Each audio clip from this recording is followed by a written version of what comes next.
Excuse me, bitch. This is Royal Realm Radio. Royal Realm Radio? Whoa, Bobby, it's Royal Realm Radio. Royal Realm Radio. Chico, this is Royal Realm Radio. Mr. Krabs, it's Royal Realm Radio. Hi, Damon. It's Royal Realm Radio. Jack, it's Royal Realm Radio. This is Royal Realm Radio. I hate that bitch's voice. What up? We're gonna welcome you to the podcast. We got Enoch X Mortez. Yes, what is up, everybody? How are you doing today, bro? Shit, I'm good, bro. Chilling like always.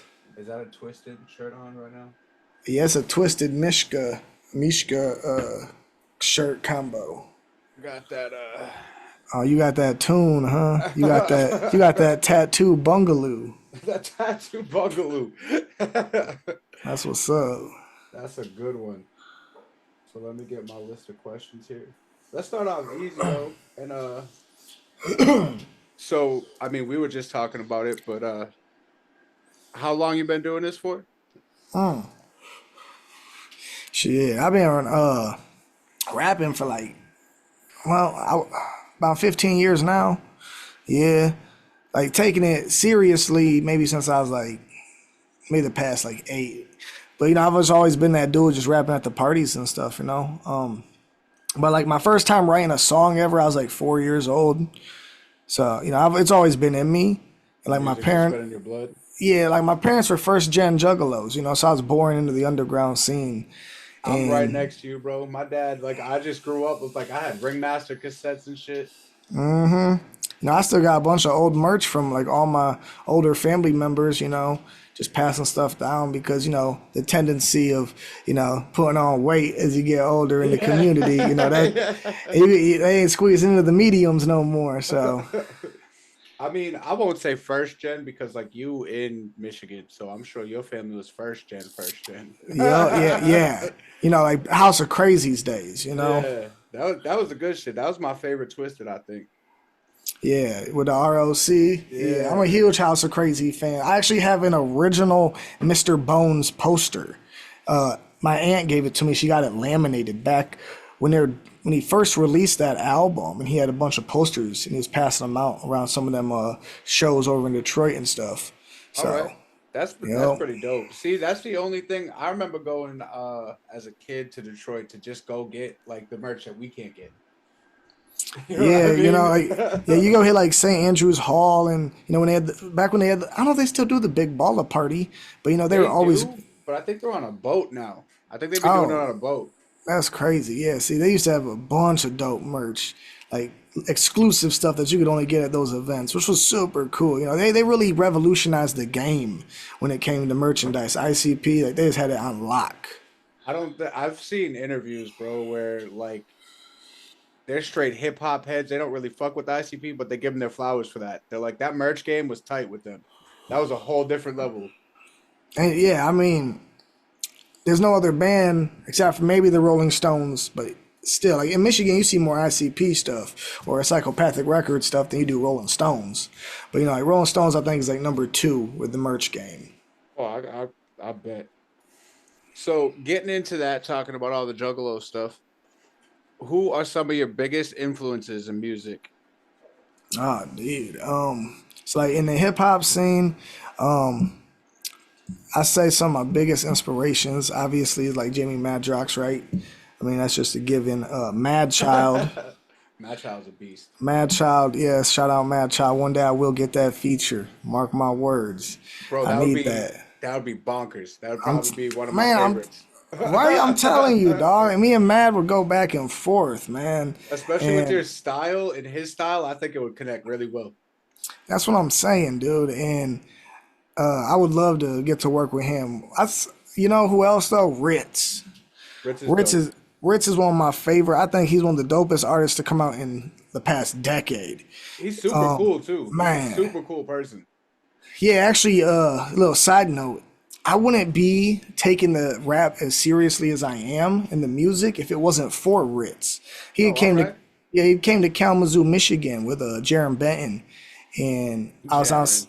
I was outside rapping with my homie, and my boy's got this weird look on his face, you know, and I'm sitting there like, really, am I saying stuff like that? That's making him like, you know. But actually, what was going on was Ritz was standing behind me the whole time. And I turned around and I was like, oh shit, it's Ritz. You know, I'm like 17 at the time, you know, and he would like looked at me, like shook my hand. He's like, yo, bro, that shit's dope, man. Keep doing that. And that was enough for me. You know, that right there was enough of a stamp for me to say, yo, maybe I should do this. Yeah, that would do it for me.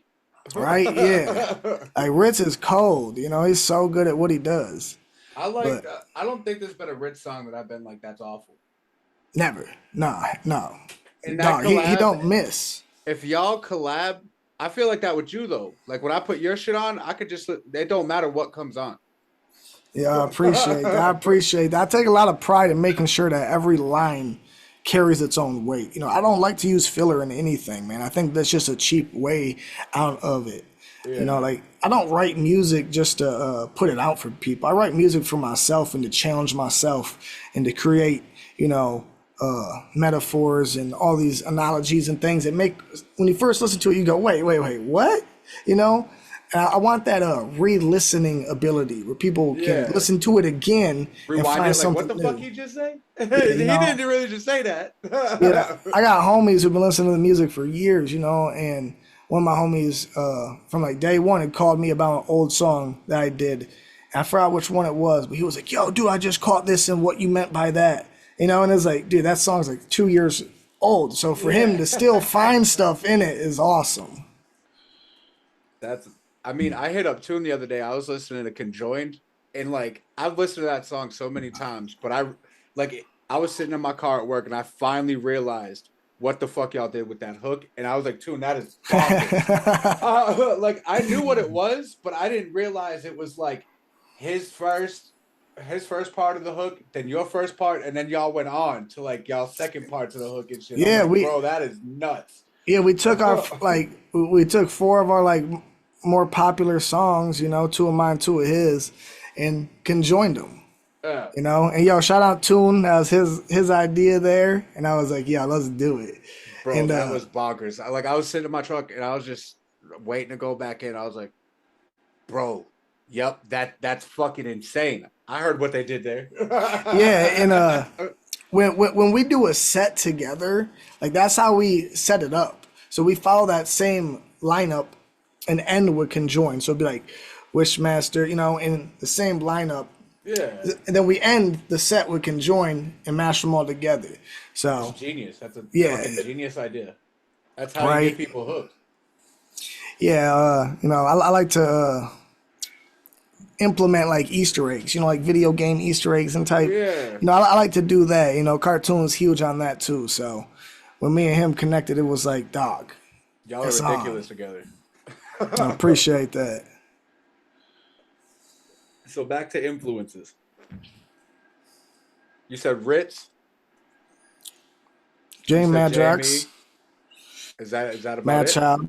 Or Mad Child. Well, I mean, and Eminem from Relapse. That's my favorite album, like ever, is Eminem's Relapse. To be honest, I can just hear because- that in some of like the way you spit. I can hear that Relapse would be like a album that you enjoyed. Yeah, like I always rapped, and then when I heard Relapse, I said, "This is how it has to be done." Like changing of the voices and just the gratuity of it. You know, like I love that. And then Eminem came out and said that he hated that album, and I was like, people didn't like it. Lots of people didn't. but for That was one of my Eminem- favorites. for Eminem himself to say and apologize for that album, I was like, dude, you crazy. Yeah, it's 3 in the morning and you're man, come on. What are you talking about, dude? Like I feel like I'm a that's the sucker most for syllable Juggalo. placement. That's the most Juggalo we'll see Eminem is that album. Oh yeah. Yeah, it's like horror, it's horrorcore, you know, and I Yeah. fucking love that. That's so good. But yeah, I'll say, man, I think like outside of hip hop, you know, I'm a huge Jim Morrison fan. Jim Morrison is a fucking legend, bro. Yup. Doors. Exactly. You know, I love a lot of that. Oh, I really like some new metal bands too. You know, System of a Down. and Corn, and I like to take from that and kind of implement that into the cadence. Yeah, I can hear Like it. System of a Down's cadence is awesome, and to transfer that. Surge is a different level, bro. Yep, definitely. But yeah, I was gonna say I think that about rounds it up for like core. You know what I'm saying? Oh, and Tech. You can't leave on Tech 9. Early Tech 9, like the Celsius album, his first album, I Am the Worst. Like hearing those, I was like, yeah, this is where it's at. I mean, I don't hate on Tech at all. Like he's definitely up there in the legends, but I feel like his first 3 or 4 albums were the best. Oh, see, I'll rock with anything before 6s and 7. Yeah, yep. That's 6s and 7s where he started to tip his toes into the mainstream a little bit. It just wasn't for me, I still didn't hate. Like I still don't. No, I didn't hate it. Yeah. No, of course not. He's the legend. And if given the opportunity, I work with him any damn day. Yeah. Well, you'd be dumb not to. Yeah, but I'm just more of a fan of just that raw, gritty Tech. Yeah. That I don't care what anybody thinks about me, Tech. I think that's me in general with like any artist. I like that more raw, gritty shit. Yeah, I feel you there, 100%. So, what do you think sets you, your whole style, apart from the rest of the hip hop industry today? We're talking the entire hip hop industry. Well, one key thing is I don't use ad libs. So there we go. I Right? noticed. I noticed. that. Yeah, I'm not. I love ad libs. Yeah, a lot of people do. I just can't ever find a good way to implement them into my music, so I just choose not to. I feel like it is a little different for you. To be honest, like I feel like if you just did something really random in the background of like Wishmaster or like Messiah, I feel like that would be weird. Exactly. One thing that I try to always avoid is like overuse of any kind of gunplay. And it's any bragging. You know what I'm saying? I'm not a huge fan of the bragging culture in hip hop, where it's like, look what I have, look what I have. Yeah. To me, that's just weird, and it's weird.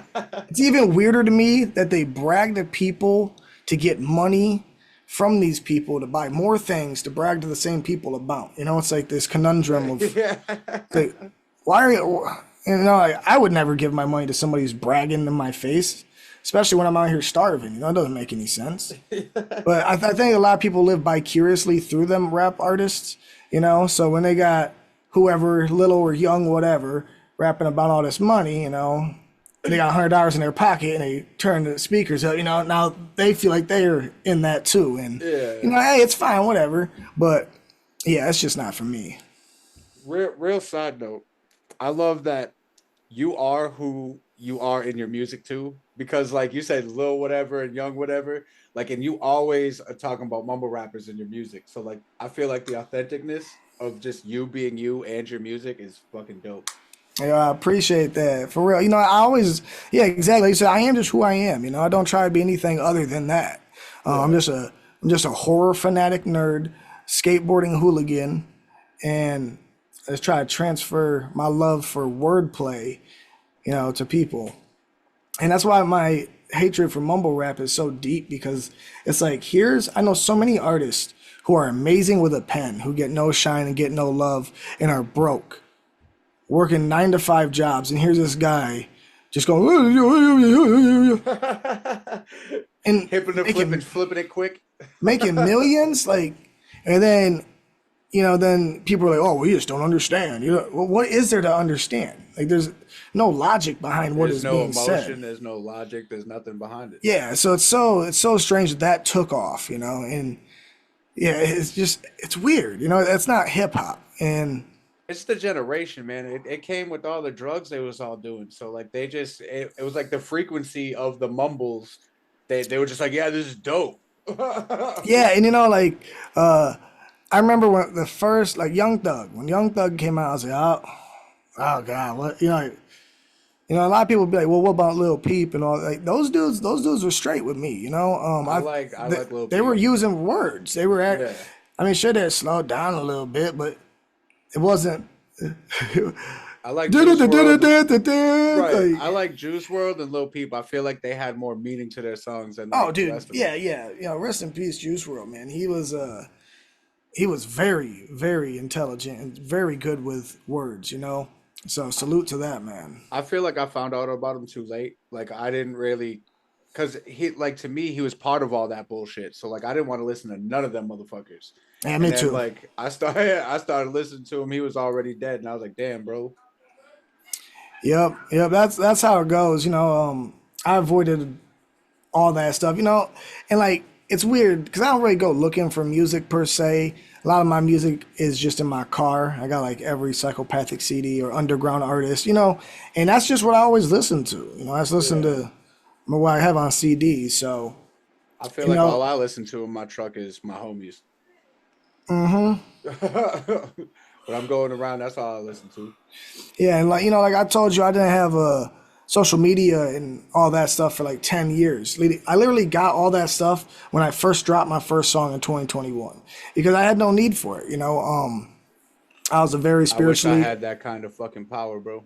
yeah, I was just, spiritually in tuned and on a spiritual journey, just me and music, skateboard. I had no interest to release music either In your backpack. for a while. In the back. So my discovering of new kind of music during the time period was a little mucky. You know what I'm saying? It's like Ritz and like people in the underground scene, of course, I kept on, but outside that, it just, you know what I'm saying? I didn't have reels and I didn't have all these things popping up and brainwashing me every 5 seconds by the reptilian overlords pushing an agenda. Oh, he said that. I agree. So I don't disagree with that. yeah, so So, how do you approach the process of creating new music from start to completion? yeah, I got the all right. He just So laughs. yeah, because a lot of people are like, what? Because they don't. I go about it differently than most, So the main thing is I don't write to any beat I record to. So I've never, all my songs, I don't write them to any of the beats that I use to make the song. I just write them. I write one verse to like 6 different beats, or whatever it is. Or I write it with no beat. That's some different shit. I mean, Yeah. I've written without a beat before, you know what I mean? But like doing different beats, I ain't done that before.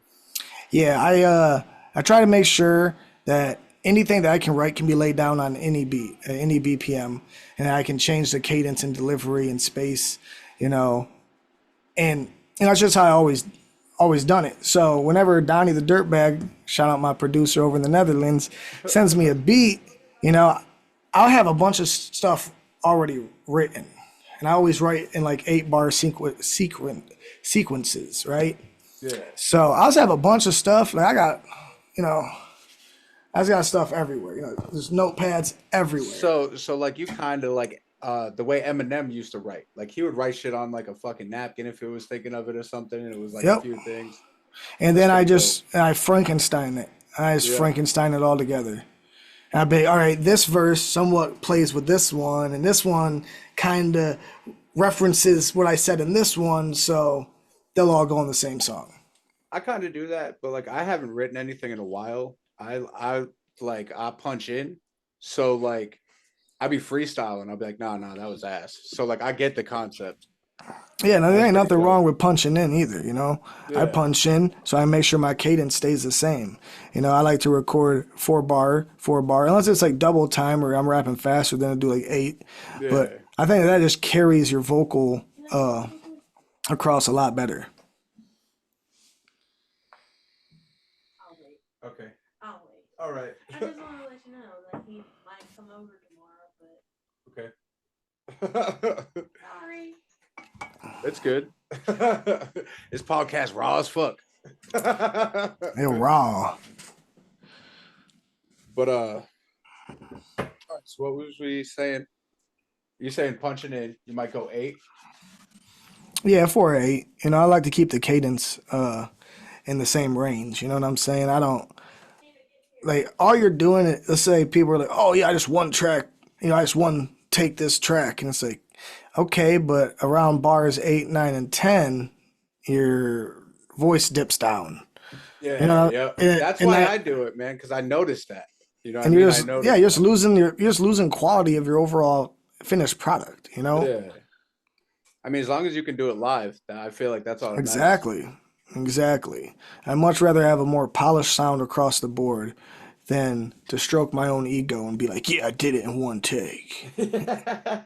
Like, okay, cool, dude. And speaking about live, I watched that live that y'all did the other day, and you are entertaining as fuck. Yeah, I appreciate it, man. Like you had all the energy, especially during when Messiah came on. You was just fucking on it, bro. Oh yeah. Yeah, Messiah's one of my favorites to perform. Yeah, I'm a professional like charades player on stage. Yeah, I like to act it out, you know. And I've always been like that. Like at my very first show, that's just what I did. And everyone's like, "Who is this guy? What the?" You know, that 'cause would make everyone- me want to watch. Like Yeah, the way you were doing it, I'm like, let's watch this guy. yeah, and I got a lot of that just from, you know, going to a lot of concerts as a kid, you know, and I always was more drawn to the people like Jaron Benton, you know. Jaron is the same way. He's very live. He's very active, you He's know. insane. I seen him live like twice, and I don't think like I stayed the whole set. You know what I mean? Sometimes you know you're like, I need a cigarette real quick, Yep. go outside. 100%. But Jaron, no way. I watched that whole thing. Yep. And, you know, so I was like, that's how I have to do it. Like my words will catch their ears, right? But I need to catch their focus. Right. So that's what, you know, that's how I go into these shows. So, can you tell us about any specific themes or messages that you aim to convey through your music, besides, you know, fuck mumble rappers? Yeah, free your mind, man. You know, push yourself to do something outside the norm. You know, don't be confined to what everybody else wants you to do. You know, I think that's why a lot of people resonate with what I do is because you listen to my music, I'm just like using words or I'm using phrases or references that most people don't. And it's like, yo, Right. you know, and that's what I try to, you know, stay fresh with it. You know, like who cares what the next person's doing? You know, just do you and have fun. You know, I'm not out here, you know, out here trying to be king of horrorcore or, you know, any of this stuff at all. You know, I'm just being me and you're staying authentic with it. So if there's a message in the music, I wouldn't necessarily say I try to put one in there.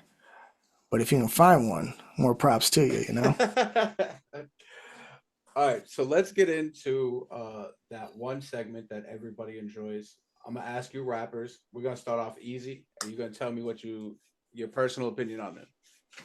All right. We're gonna start off easy. Cartoon. Bon Durant. Yeah, that's my brother. Hands down. You know, fucking great dude, solid mindset, shares the same ambition to me to succeed. You know, what else is there? You know, dude's great with a pen, great cadence, originality, and he's always working. He's You know, a fucking lot of ridiculous. always working, always grinding, you know, and always pushing me to, you know, be like, yup, let's do it. Yeah. You know, because, you know, I ain't had nobody else around. And when me and Cartoon linked up, it was like, dude, universal alignment. You know, we both on we both on that same manifestation path, you know. So yeah, I got nothing but good things to say. He said. Yeah, give the man his roses. What about Sir Thick Chris? Yeah, see that's my boy right there. That Chris is the man, you know. He is also a very, very dedicated dude and hard working and also striving for the same greatness. You know, that's why, you know, my allegiance is with Tune and Chris, you know. We all share the same exact ambition in life. I got And something love for it. you real quick. Hell, motherfucker, yeah, dog. Tell you like I said, hey. That sounds about right, you know. Yeah, and you know, it's crazy to think that people don't see the work ethic that these two dudes put in. It like It blows my mind. And you know, I try to stay copacetic, but it's like you guys can't knock two dudes for grinding. It's ridiculous. Yep. It's fucking like I feel like, and they're like super positive. So I feel like anybody who hates on them got to look within themselves. Yeah, 100%. You know, I've met a lot of rappers, and I've met a lot of artists who run with ego head No first. reason. For no reason. And them two dudes are the farthest thing from that. Yeah. Chris is super solid. I be talking to him all the time, and he's just goofy. And like that one guy and that one song that just randomly said "fuck Dick Chris," I was like, why? What did he do? I didn't even heard that. He's probably mad he can't get some free beats or something. I'm sure because his production quality ain't up there. You know, his beats ain't all that. Yeah, you know, people like to project their own shortcomings onto others and then get angry about it. And, you know, that's life, you know, in any field of life, that's going to happen. Yeah. It was, so what do you think about, do you know Brandon Swagner? Have you ever heard of his music? No, I mean, I know him, like, but only through, like, association through Mike Tech. You know, shout out Mike Tech, that's my boy. But I think we're on like a couple songs together, but I've never heard the guy's music or like really dove into anything besides that. Yeah. So since you said his name and he gets brought up just about every podcast, let's go with Mike. And it's never anything bad. It's always usually the same thing. Yo, the most optimistic, sun always shine type of guy. I've never once heard this dude ever be down. You know, I've never really heard him mad. I've known him since like 2020, and he's never that way. He is one of the most solid people who will always lift you up. He will always put you first, you know, and that's the energy that man radiates with, and it's fucking awesome. He's one of the most solid people I've met, and it's crazy. I knew Mike Tech before I knew Chris and Cartoon. I knew Mike Tech for like a whole year and a half before I ever met those dudes. Yeah, Mike's a solid dude. He's like, I feel like he adds the comedy into shit, and I feel like with his music, and I feel like that's the best shit ever. Yo, every time I hear his music, all I think is I just always think of like House Party. You know, like the movies, man. You know, like he's just so on with it. Like I love it. Like that, like I think I was telling Chris, like we did a song, Halloween Ritual, and everybody's talking about like evil satanic shit, and here comes Mike talking about his ritual where he goes out and eats Reese's Pieces all fucking night on Halloween. Yeah, dude. Like it's solid as fuck too, though. He's so wholesome, you know, and he really puts that into the music. You know, you can't listen to Mike Tech's music without smiling. So let's get into a little rough one. As it's been said, what about Sir King Wicked? You know, I ain't got nothing bad to say about the man as a person or anything like that. As far as all the drama goes, you know, from the inside looking, you know, I was in there. And you know, I seen a lot of it, and you know, he's just putting a lot of hate on the Chris and Tune for like I said, his own kind of shortcomings and things. You know, work ethic is a hell of a thing, and you know, no hate to the man at all, but you know, my allegiance stands with Tune and Chris 100%. You know, we know your allegiance. There ain't. No, that's my blood. So, you know, I ain't got nothing bad to say about the guy, but I told at the Chris, same time, it's like, dude. I mean, has he released any music lately? Has he done it? I haven't heard nothing. You know, I'm not trying to stir the pot or nothing, but it's like the best way to show people that you're working and all this is just release the music, man. Just do that stuff and collect what you want on the end of the Korihor stuff. And Korihor's already launched King Wicked up here, so run with it, dude. You know what I'm saying? I knew who Tune was and I knew who Chris was. I did not know King Wicked before Korihor. Yeah, I met Wicked through them, obviously. Yeah. You know, And he seemed like a cool dude. We both love skateboarding. Like I said, I got nothing bad to say about the guy. But, I just wish that he would just take the King Wicked, man, and just run with it, dude. Like, I wish that Enoch was in a group that had all that buzz, and then this going around it. I would use that to catapult myself. You know what I'm saying? Right. Like, anybody who's smart and wants to do this for real would do the same shit. I mean, look at Swollen Members, right? They broke up. What happened? What did Mad Child do? Kept on He dropped Dope Sick. He started. Mad Child just kept going. Yeah. That's what you got to do in situations like that. So, what about Godspeed? Yeah. No, Godspeed's the homie, bro. I've known him forever. I grew up with his older brothers, right? Yeah. So it's like crazy. I actually met Cartoon through Godspeed, Oh, all right. Yup. Cause everybody knows me in Kalamazoo as Easy, and all I did is skateboard and rap.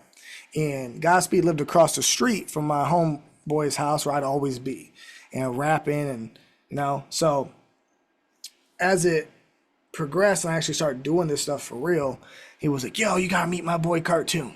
You gotta meet my boy Cartoon. I was like, man, this guy with all the tattoos? And I was like, all right. And yeah, so shout out Godspeed, because if it wasn't for Godspeed, there might not have been any Siamese Goat God. There might not have been any Enoch and Cartoon collaborations, He's saying it here first for the whole world to know. Yeah, and he can hold that sign up and be like, yeah, because he did, So shout out to Godspeed. I'm trying to get him on here, but he's grinding, and that's what you got to do, I spent fucking 15 years mastering what I do in my pen. Like, go listen to my first song, Devil's Night, It's not like some random dude just, like, I've put in so much effort and time into that stuff. And that's what you got to do, and that's what he's just got to keep doing. If he just keeps grinding at it, all he can do is just get more polished and better at what he does. His only downfall is, like, because you said, like, you don't do it for the people, you do it for yourself. He's always worried about if people are listening and stuff like that. He's like, but I don't get the viewers, I don't get the support. I was like, you don't do it for that, bro. Like, we were talking about it earlier. I was like, that's not why you do this, bro. Like, if they listen and they understand your message and they fuck with you, cool.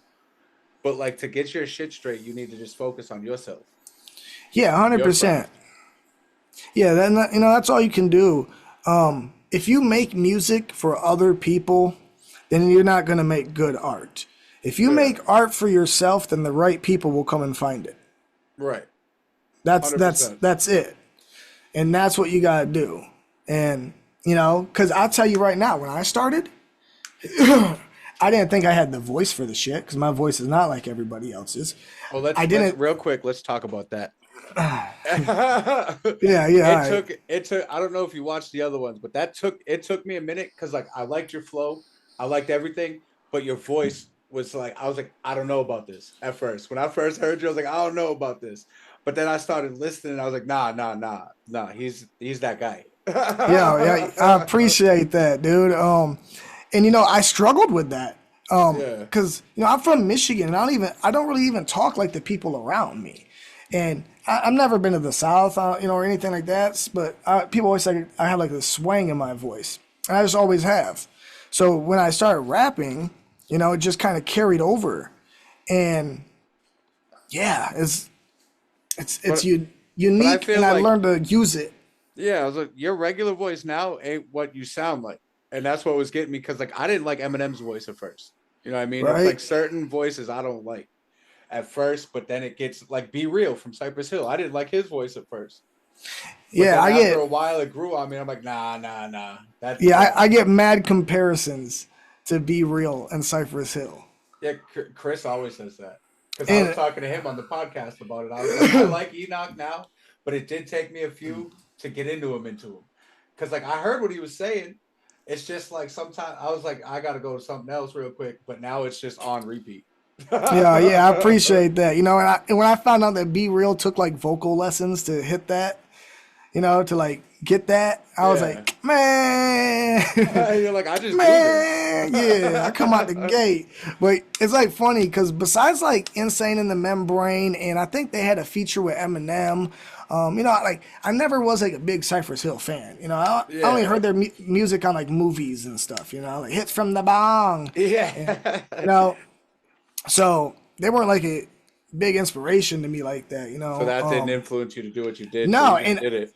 and it's funny because I never even noticed it, right? Until people started like saying, and at first I was like, man, what the hell? You know, like, what are you guys? And then I listened, like really listened. I was like, you know what? I actually do. You know what? You bastards might be right, you fuckers. And but then I had a homie who was a little bit older. You know, shout out Kike. He was like, you know, bro, ain't nobody like since Cypress Hill, ain't nobody done that style, like that sound. Like, who else is doing that? He was like, you know, there's a lot of people who love Cypress Hill, and if them people had the chance to listen to what you do, they would probably rock with you just as much. And I was like, 100%. yo, I never even thought about that. You know, it's like Yeah. a whole different fan base that just because they love that sound. Yeah. You know, so I was like, you know what? Yeah. All right, cool. I was like, as soon as you said voice, I was like, wait, I gotta mention it. Yeah, you know, and like, It's definitely different in an acquired taste, but once you get into it, like it's there. yeah, definitely. I like to, you know, I don't know, like I said, so the voice was one thing, and I wasn't sure if people would want to listen to the subject matter that I talk about, you know, and Well, I feel I was like just I like, knew what I was getting into when I seen all your cover art. yeah, and I was just like, you know what? Fuck it, dude. I'm about to just go for it, you know, and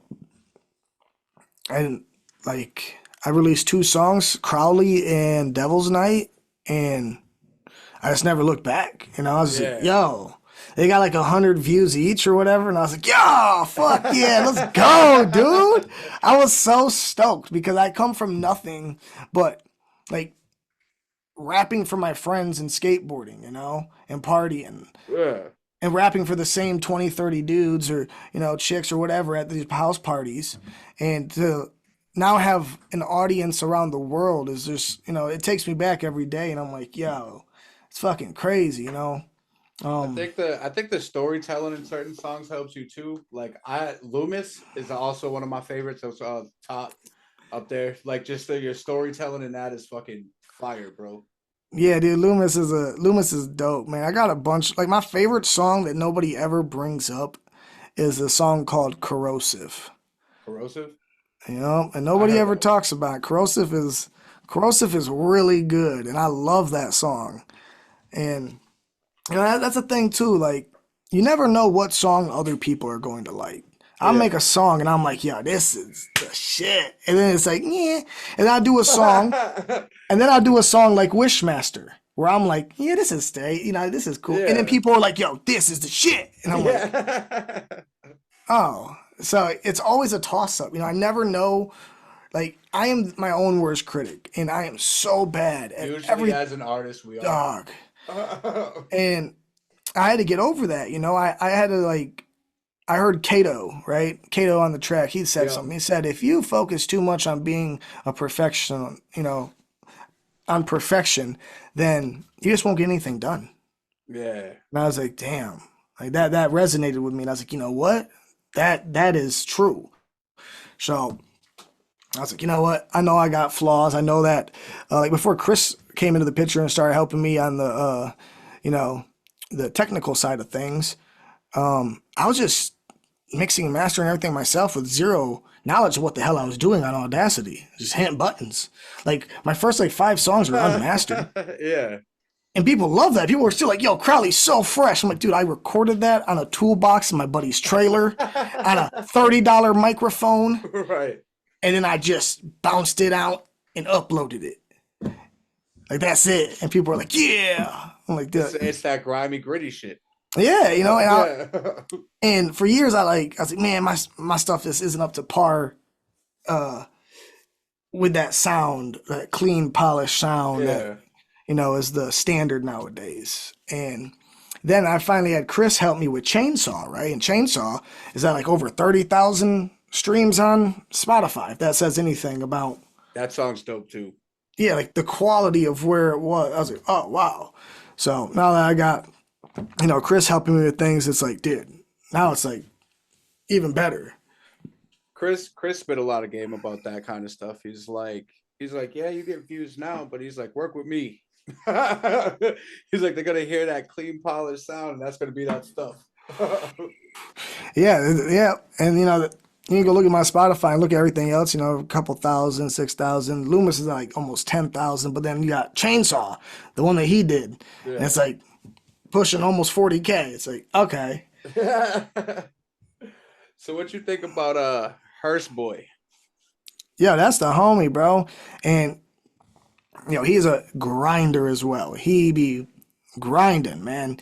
You know, I know his situation isn't always the easiest, but he never lets that stop what he's doing or sway his vision. I fucking love that about him. Dude, I met him the first time at the gathering. He's a dope dude. Yeah, super cool dude. But when he had his situation, he got home, bro. 2 days later, he's like, "Hey, you got anything open for me? I'm trying to make music." I'm like, "Bro, relax." like he's like, "Nah, I got to do something." I'm like, "Bro, okay." Yeah.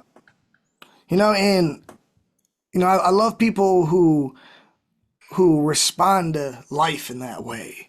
Where it's like, you know, blinders, you know what I'm saying? I got a goal and I have the drive to get there. I might not have enough gas to make it all the way, but I'm gonna put every drop I have and make it as far as I can until I can refill and keep going. You know, and I love that mindset. Yeah. So I'm trying to think.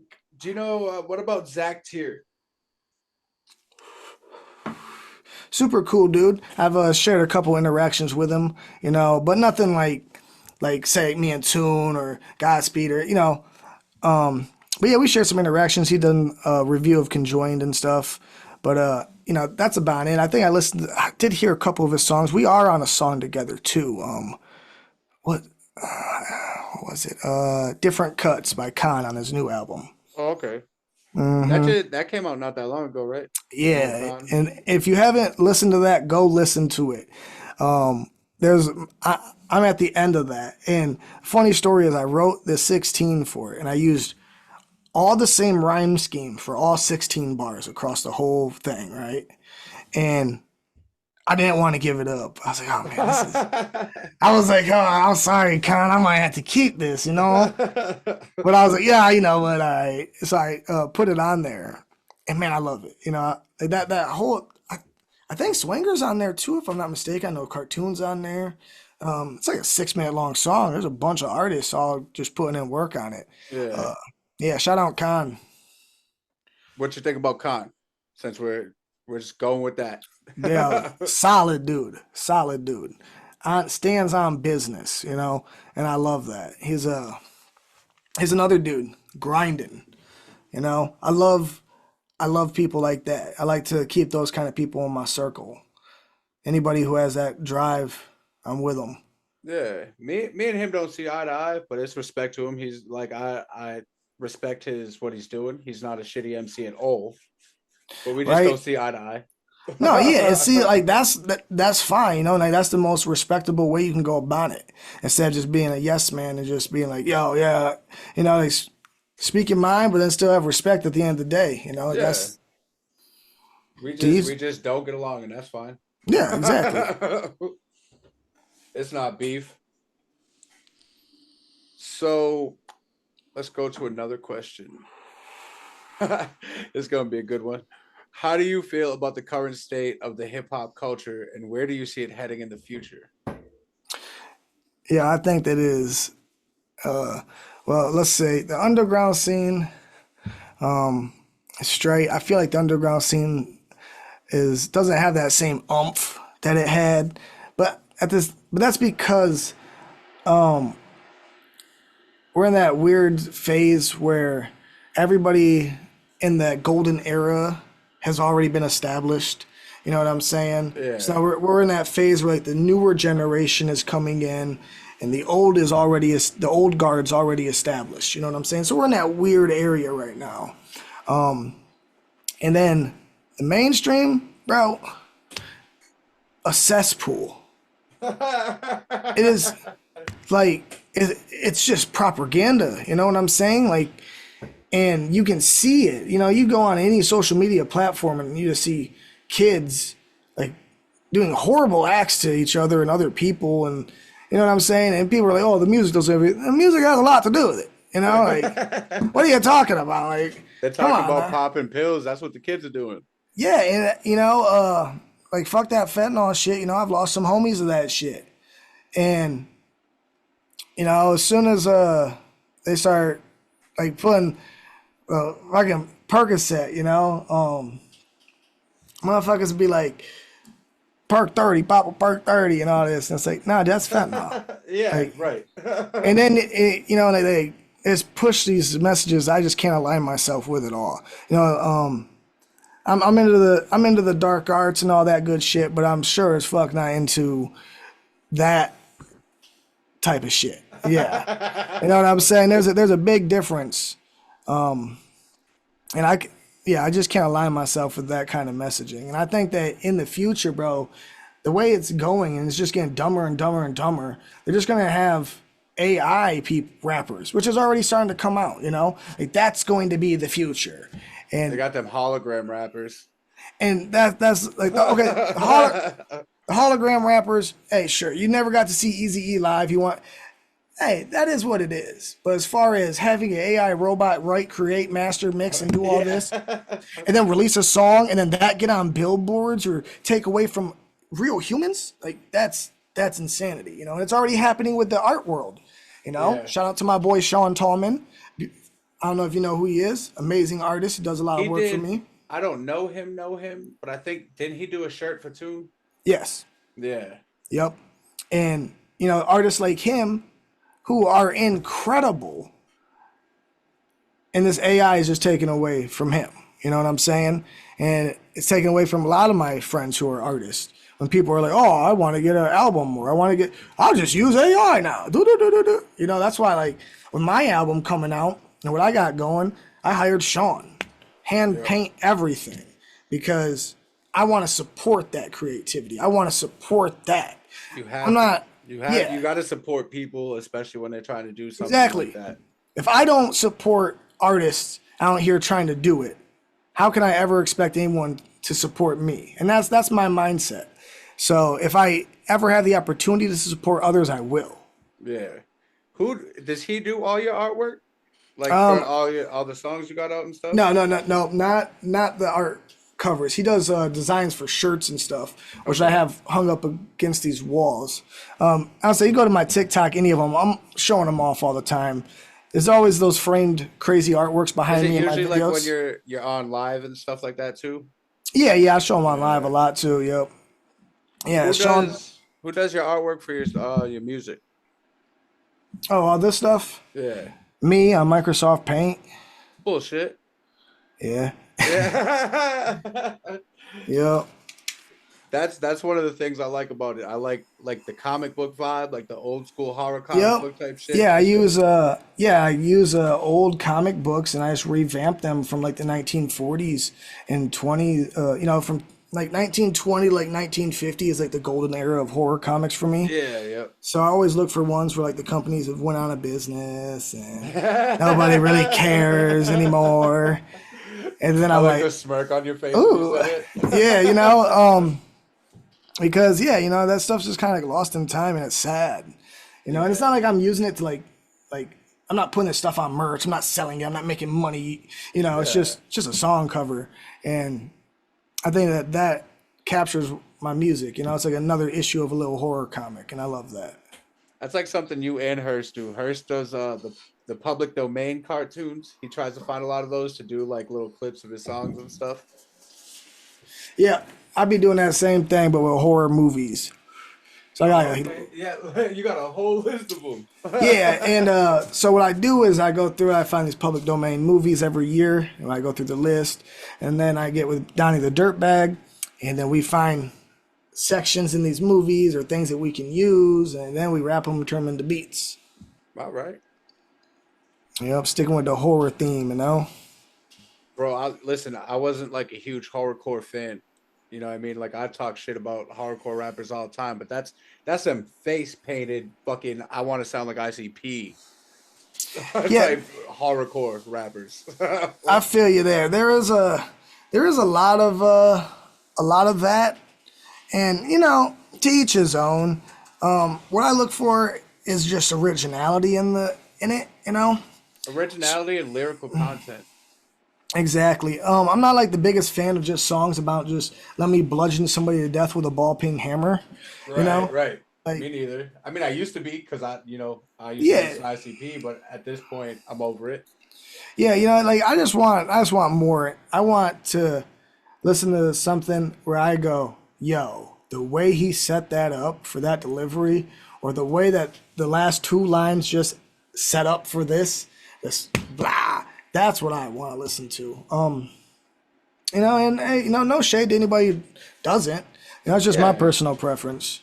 that's yeah. I mean, I have a few songs talking shit about it, so kind of shade for me. But it is what it is. But at this point, we're moving on. I don't even. I ain't got beef with nobody. Like I talked to Godspeed. I had beef with Godspeed. You know what I Yeah, mean? yeah. I remember. I remember that. But like me and him are cool now, so it is what it is.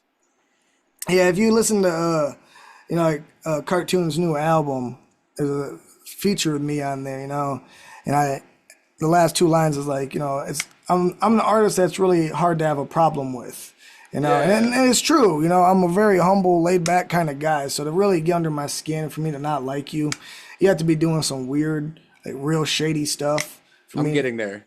I'm getting to that point. Yeah. You know what I mean? Like I'm starting to see that way. It took me a little bit instead of just hearing something. I'm like, yo, fuck you.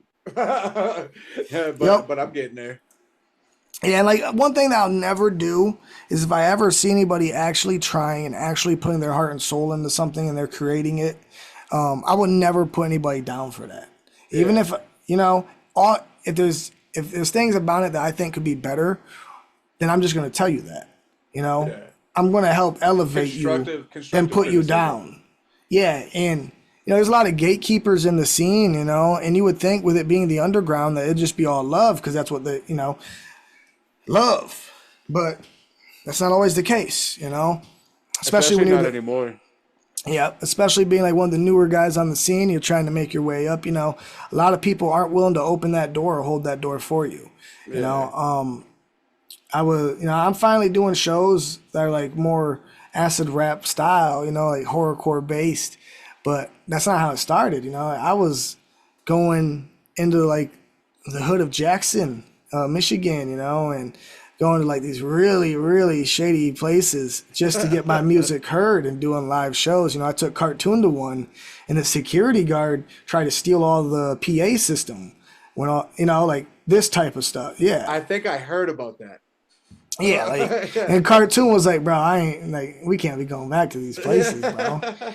And at that point, I'd already done like 20 shows in like these really grimy places, hole in the wall. Like I'm playing at abandoned churches, where they just set up a PA system.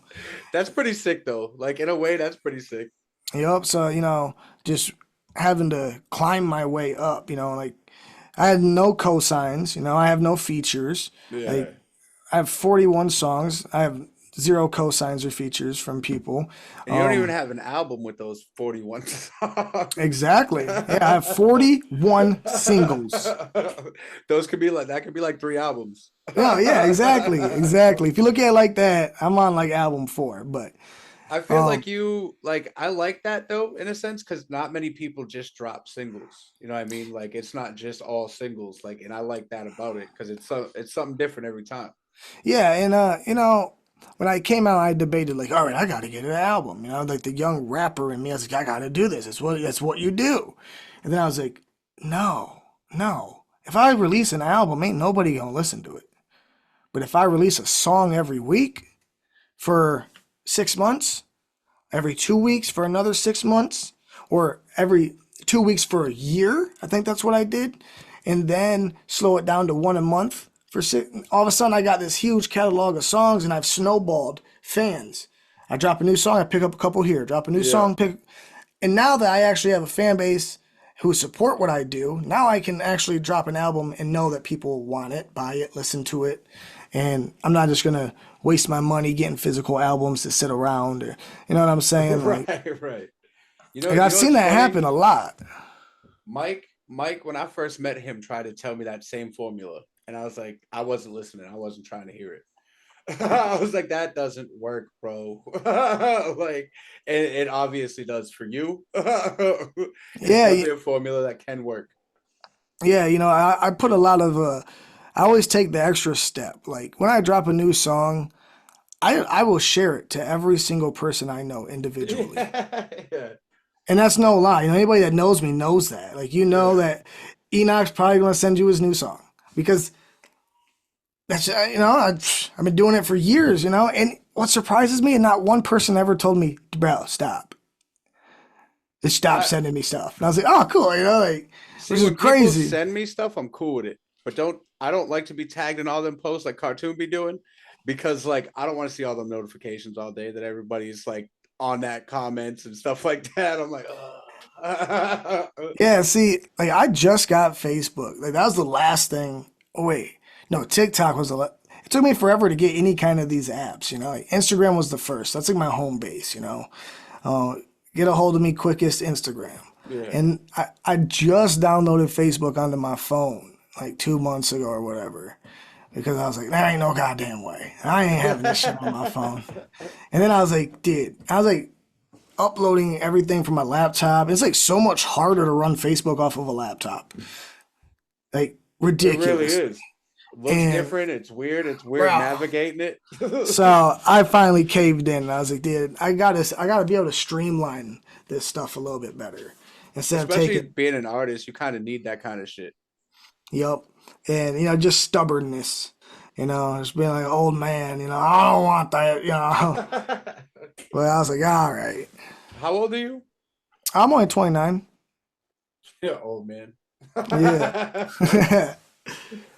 So, what challenges have you faced as an underground artist, and how you overcome them? Challenges, man. There's a lot. Motivation is one, you know, to stay motivated to keep doing what you do, you know. Because with being an underground artist, which a lot of us struggle with, you know, you also have to juggle just your home life. You know, it's not like this music is paying enough for you to live off of it yet. You know, we're not out here buying Rolls Royces, you know. We'd be lucky if we got 2002 Chevy Impala. I got a 2000 Chevy. I got a Chevy too. And, you know, like, staying motivated about, yo, this is going to catch on. This is going to work. This is going to work. And you got to believe that. You got to believe it cold-heartedly. You know, you cannot let it sway in any direction. You have to fucking stay focused. And that's hard. It is hard. Yeah, it is hard, you know, especially when you see artists who put zero effort in and all of a sudden they're all over the fucking place doing, you know, and that mainstream scene. And you're like, dude, what? Why are you people supporting this? Like, Right. and it just boggles my brain because it's like this is the easiest form of lyricism ever.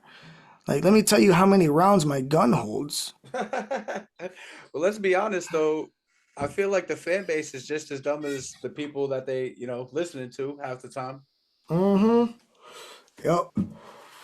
I agree with that, you know, and people nowadays are more obsessed with the beat than they are with the actual substance of the song. And that's 100%. It's a huge hindrance for real lyricists and real people who like to use wordplay, because you're using wordplay, which is super dope, and only, you know, a select few will get it and understand it. A lot of it just flies over people's head. What? I don't get it. What? You know, like, so it is harder to make lyrical music compared to just making music for people to dance to or just, you know, doze off after they stick a needle in their arm. But shit. He said that. you know what I'm saying? Like, but yeah, that is definitely one of them. But in the underground scene, it is a lot more condensed with people who actually love the substance of the song, which I am blessed. That's why no matter what, it's underground to the death, because that's what I was raised on. That's all I was ever raised in, was just the underground scene. I never wanted to be anything more than just in that section where people appreciate actual Right. wordplay. I always said I don't necessarily ever want to get famous, mainstream, all that bullshit. Like, do I want music to start paying my bills? Absolutely.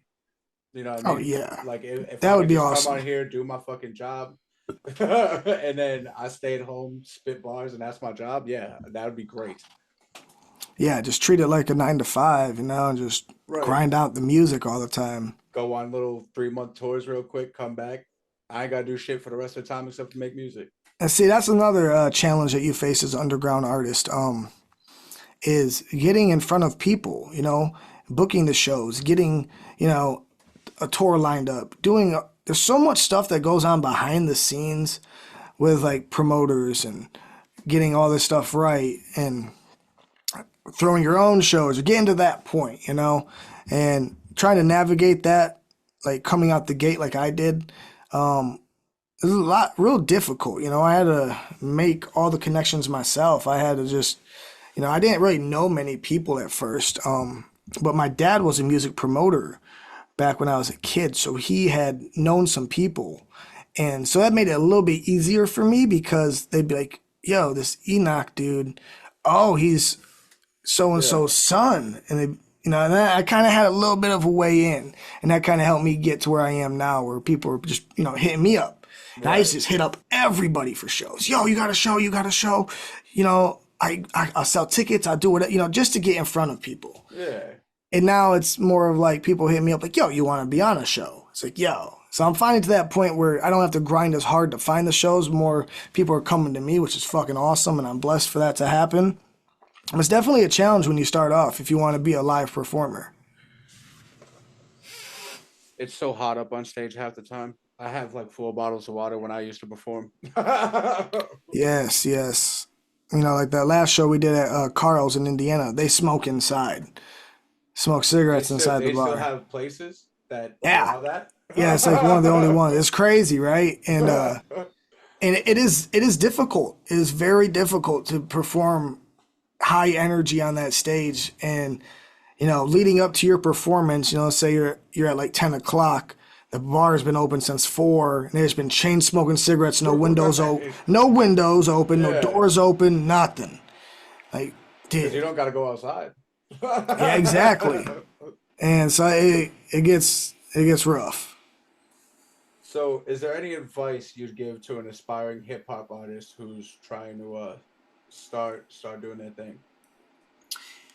Yeah, man, just stay true to who you are. Don't try to be anything that somebody wants you to be.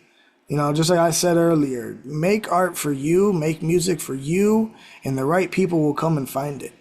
You don't gotta try to create something that's gonna have a mass appeal, because all you're gonna do is just water down your craft. Absolutely. Just stay true to who you are and just grind. Get yourself seen, get yourself heard, reach out to other people. Yeah, just stay true. And originality, man. Come up with something original, do something, whether it's cadence of voice or writing style or even song production or just something that sets you apart from the next person. You got to have that. You got to have something that's going to set you in a different not category, but just slightly off that line of just normal, All right. So, is there any dream collabs that you have that you want to get? Yeah, Mad Child. You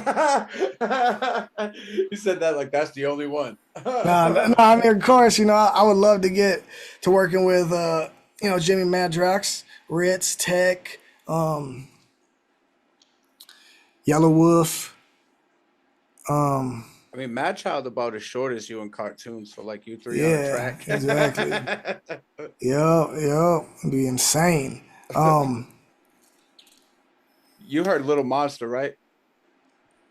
Oh yeah, my Mad Child. Yeah. Y'all Yeah, should yeah. do a remix to that because y'all short people. Bro, I'm 100% down with that anytime. I feel like y'all would Anytime. kill Bro. that. And I got a homie who knows Mad Child's manager, so I might be able to make it happen. But, the thing is, like, everyone wants to get paid for their time, which I understand 100%. Who doesn't, But, that's, as an independent artist yourself who's not necessarily established enough to make a living off of the off of the music, it's kind of hard to swing those features sometimes, Yeah. Like, an artist wants $5,000 for a feature, you're like, damn, bro, like, that's more than my car. Right. It's like, yeah, I know you're worth it. But yeah, like 100%, they're worth it, And yeah, so some of them dream collabs, like if you're not on a label who can back you, you know what I'm saying? Now, if I was on like Magic Ninja or Psychopathic or something like that, I was like, yo, I want to get this feature, then the label could mediate that for me and make it happen a little bit easier than just me out here by myself with Pocket Link. Right. So, that's another challenge. But yeah, no, I would love to work with any of those people, man. Dude, the list would just go on forever. There's so many artists I'd love to work with. Chris Webby, Kung Fu Vampire. Webby. He's serious. Yeah, dude, Webby is a monster, dude. He's so good. He's ridiculously good. There's just a lot of people I would enjoy to work with. I mean, everybody always says Eminem, but I ain't holding my breath on that. Even though it's Michigan, but man. But he's Eminem. But he's Eminem. He ain't gonna work with nobody. You know what I'm saying? So he's got his boys. He's got his group. Mm-hmm. That's who he usually works with, unless he's getting paid by like Drake. I would like to get King Gordy on a chorus sometime, though. I have a love-hate relationship with King Gordy. Yeah, Love his music. Watched him lip sync. Oh yeah. Watched him lip sync, and I was just like, "Damn, dude." Yeah, I seen him. I seen that video of them chucking rocks at him at the gathering, and I was like, "Dog, what are y'all doing? That's King Gordy." Right, like I fuck with King Gordy. I like his music, but like maybe he a big dude, and maybe he's just getting old. So maybe some of it was lip sync, but I definitely his words when I saw him live, I was up front. Was not matching. Like his lips was not matching the words, and I was like, "Damn, bro." Where'd you see him at? I seen him up in New Hampshire. They did Lethal Weekend. You know who Fury is? Oh, yep. Yeah, they did Lethal Weekend. We had did Lethal Weekend with him. We had opened up for him, and I just seen his lips not fucking. I'm like, bro, what? And my boy's looking too. And he's staring at it, so I thought I was tripping at first. He goes, "Yo, you seen that?" I was like, "Okay." But I love his music. You know what I mean? I love his music. He's a good artist. Yeah, I love his early work. His early work was fucking awesome, dude. I like Sing for the Dead and all that. I like Damien. Yeah. Gordy. Like his choruses are so catchy, man. His voice is just so built for that. I think it's funny when people find out that he was in 8 Mile and they're like, doesn't he roll with like juggalos and stuff? I'm like, yeah, but he's still Detroit. Right. That's still Detroit at the end of the day. Yeah. Yeah, he's in that recording booth at the radio station. Yep. That's super dope too. It would be cool to get like some like weird like left field like Big Daddy Kane or he's like some like these. He's rapping again. Yeah, just get some. Big Daddy Kane has that. Did you see that freestyle? No, I didn't. Yeah, he dropped a new freestyle. Oh wow, yeah, I'm definitely have to go check that out. I have to send it to you. Yeah, I'm a big fan of all that, and yeah, dude. But like I said, money's always a factor, and it's as an independent, it's not always the easiest thing to do. That's why, like, I was like, I'm not gonna get features on my music. I'm not gonna get no cosigns yet or anything like that. I'm just gonna see what I can build with myself on my own, and then down the line, people can't be like, oh, he's only where he is because so and so co-signed for him or put him on this or that or But they might say that about Cartoon because you fuck with Cartoon. They're gonna say whatever they want to say. Yeah. People always say whatever they want. That is true. That is how it goes. 100%. Like, people only know you because of cartoon. Mm-hmm. And I'd be like, people only know cartoon because of me.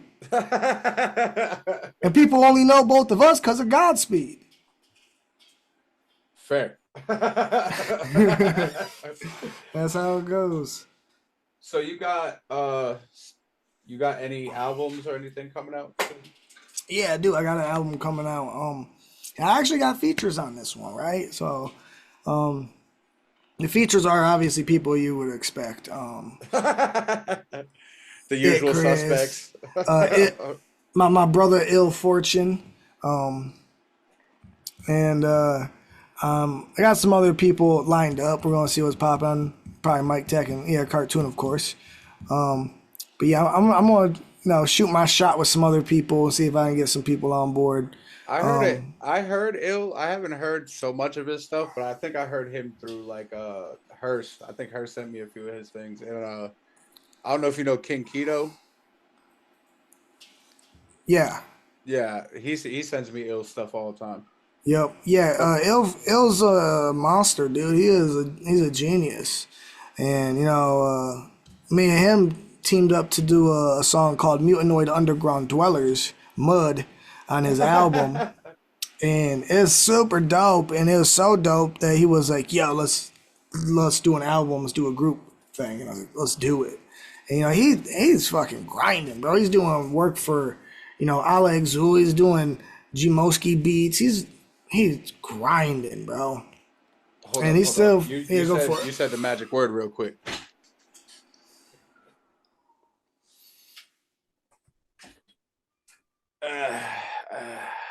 Yup, exactly. They're monsters in their own right too. They're definitely crazy. Yeah, see, I need to get Gmo on a track too. I think me and Gmoski could go back and forth on some gross ass shit. I love Gmo. He is entertaining to watch. He is just entertaining in general. Yeah, he has a great energy about him. When I saw him at the Attack of the Ninjas tour in Kokomo, Indiana, and his set, he came out of Nintendo GameCube. And I was like, look at this fool. I was like, look at this fool. That's exactly what I expected. And see, he has that same niche, So I got that same niche for horror movies, where I'm dropping references that, if you're not a huge horror fanatic, if I drop a Dario Argento bar, most people aren't going to understand. But if you're a fan of 70s Italian horror, you're going to be like, oh my God. Yeah. And he does the same thing with video games. I had no idea. Yeah, I like to put them Easter eggs in for like the true deep dive horror fans, And I've referenced movies so much. I've referenced so many films throughout. And a lot of my fans don't even necessarily like hip hop. A lot of them are like rock or metal kind of dudes, but they love horror movies. So they love what they respect and like what I do. And it's cool to have that where, I could kind of use that, my love for horror, to help me reach different, audiences that normally wouldn't come and listen to this kind of stuff. I feel like I'm more of a mainstream horror fan. I'm not gonna lie. Yeah. Like all the basic shit. But like when I saw Loomis, I thought you was gonna roll with like Ghostface, because like Billy Loomis at first. And when I clicked it, I was like, oh no, that's the other Loomis. yeah, that's the other Loomis. Yeah. Yep. And those ones, like dropping those mainstream horror references, if I know I can get more of a mass appeal with that. Yeah.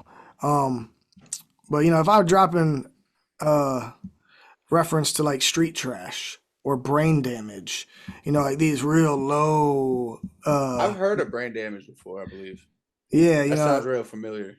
80s gritty New York movie about an alien that like drips LSD into the back of people's spines. Yeah, I think my boy showed me that one time when we was actually super sick. Yeah, super sick movie, dude. Yeah, like with Gmo, he's got the video games on lock, so all the people who enjoy video games really fucks with that. He's got Final that boss. Yep, that's exactly. That's one of my favorite videos that he did. Yeah, and it's really he's using that to help, garner attention outside people who just who gamers. Maybe exactly, you know what I'm saying? Yeah. So I do the same thing. He's definitely, I don't know, like he's himself too, and I think that's why y'all would rock it on the track. Yeah, yeah, dude. It's crazy. He signed back to Magic Ninja, and I was like, oh, what? Because I was gonna look at getting a feature from him and all this, and then he signed, and I was like, oh, that price just went back up. I know that just went up. I know he was going through some bullshit. That's why I wasn't rocking with him. Yeah, I don't know the whole story or anything. You know, I don't. I just know it was some bullshit. Like I don't know exactly, but so you got the album. Can you drop the name, or is that all top secret till it gets more to finalizing? yeah, you know, I don't know. All I can say, all I can say is, it ADAF. That's what it is. And I'll elaborate more on the name. But ADAF. You're looking at something, so whatever it is over in that corner. Yeah, yeah. So I manifest things, you know. So I be writing all over my walls on paper, and I stick them. So every time I'm doing anything, I see it. So I got my album right there. I got all the tracks laid out, named, and ready to go. And Now, yeah. who's producing that one?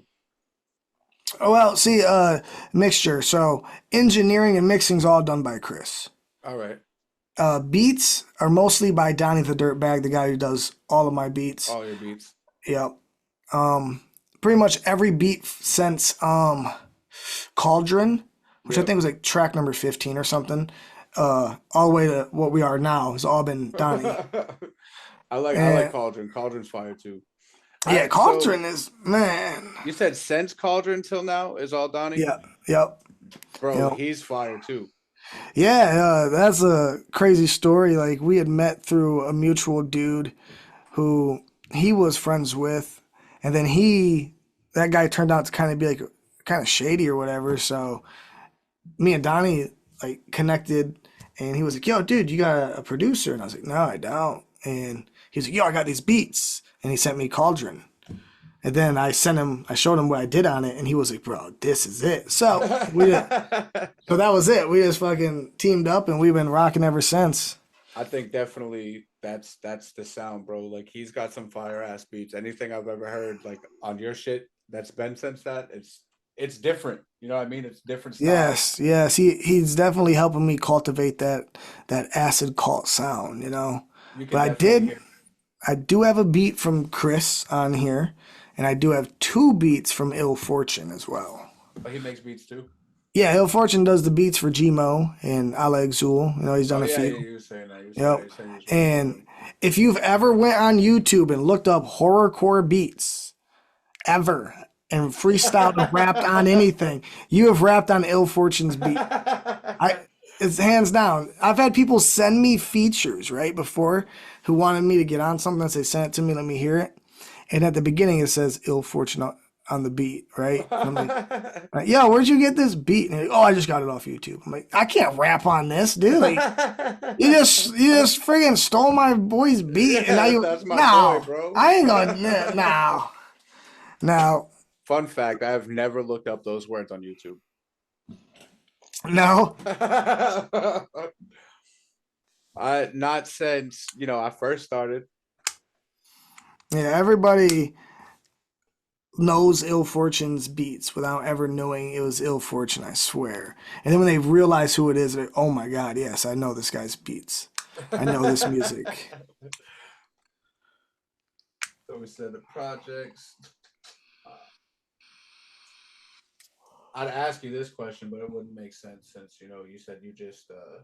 I'll ask it anyway. How do you engage with your fans both online and person? And what do they mean to you as an artist? Dude, love. 100%, man. I treat everybody as if I've known you my whole life. You know what I'm saying? Anybody who's ever had any interaction with me, that's just how I treat. I just treat everybody like they're blood relatives to me, you know? Yeah. And I think that goes a long way. Like I was saying earlier, humbleness will carry you pretty far, you know? And if it wasn't for people like that, I wouldn't be doing what I'm doing. I'd just be fucking skateboarding around and, just writing in my Still not on journals. social media. Yeah, exactly. Just writing in my journals. Like when I first started having people hit me up and saying how much they enjoyed the music, like, that meant the fucking world to me. Like, that meant more to me than most people could ever fathom because, here you are creating something and then just giving it out for public consumption and for people to accept it and love it and like really rock with it is like crazy. Like the first 3 months of releasing music, I had a movie director hit me up and I got my music in a horror film over in the UK. And then Oh shit. I got this dude named Tyler. He like sent me a picture. He done tattooed one of my logos on him. And I'm like, what is going on? Like, Was this it is the all cat? like, Was it the cat? no, it was the Scream logo.